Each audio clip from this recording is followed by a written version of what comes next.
This is ArykheartX, host of Rage Quit Gaming on Justin.tv, and the main stream reviewer for the Rage Quit forums, as I review blazblue, the newest entry into a Hadoken-filled genre. That's right, the fighting genre. But before you go running away, you should know, even though this may not be the first in the series, this isn't the first fighting game from well-known fighting game developer Aka Games. One thing you may already know of blazblue is that it's beautiful, artistic, smooth, fluid, and refreshing. That being said, if you are an avid follower of Aka Games' other title, before being bought out by Sega, Guilty Gear, you may feel somewhat at home towards how the game feels, the gameplay, and the characters, as they all have a certain way of fighting and a very certain style and balancing to them. All of the 12 blazblue characters have their own unique style of play, combat style, and every player out there will find their own benefit of style of play.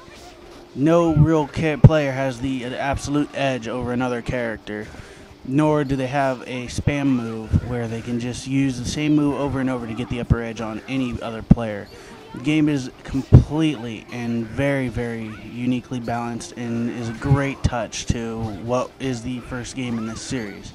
Among other spectacles, the soundtrack used in the game is all performed and played by returning Japanese composer Daisuke Ishiwatari.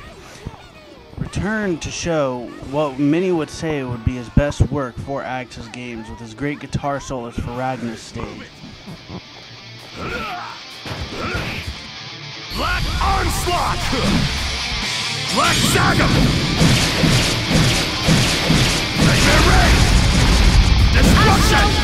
Not good enough. Or the melody-like tunes of Rachel's stage.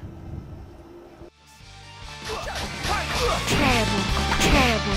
Prepare to fight. Be gone.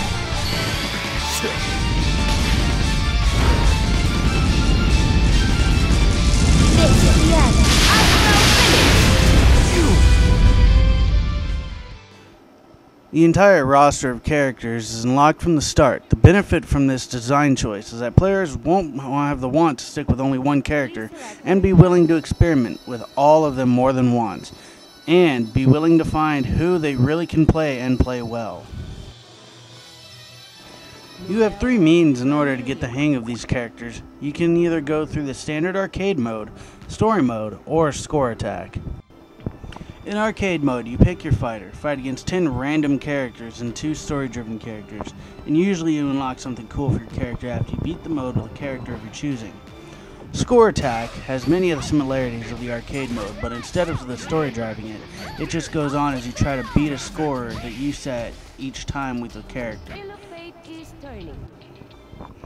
The mode you will probably spend most of the time playing just to earn an achievement or trophy is in the story mode, and this is the one area of the game many have already agreed could have been done a lot better.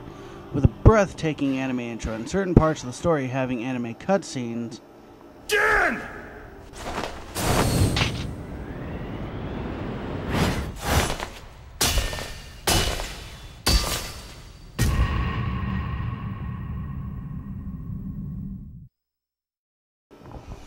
It makes you wonder why they weren't used for the whole thing. But you are forced most of the scenes to see your character next to your opponent, standing there, blurting out lines on a subpar level. And some characters sound so off they almost sound like a professional voice actor of a very boring or awkward character. This big one is as hard as a rock! That makes me sad. Meow. Phew. You're always at 100%, aren't you? I'm all tired out. Meow, meow, meow! Booby lady, you always have such nice, comfy airbags. What did you say? Meow, meow, nothing! That was a good workout, booby lady. Thank you! Now into the part of what many will be spending their time with after they have done everything else. That would be the online mode. The online mode was the most skeptical part for everyone, but after a few matches you quickly find out that this is one smooth fighter, even compared to Street Fighter 4. The only problem ever seen was with the netcode for the PS3 version at first, which caused major lag spikes or disconnects. But a patch following the day after release made sure that wasn't going to hinder the experience any longer. In closing, BlazBlue is a must-buy for fighters bored of the same quarter-circle punch in their fighting games, and a must-buy for anyone who wants a new and fresh game and entry into the genre that was born in the arcades and now very comfortable at home in the couch. Rage Quit Gaming gives this a solid 9 out of 10. This is Joe, aka ArykheartX from Rage Quit Gaming. Check out more gameplay of BlazBlue and more at justin.tv/ArykheartX.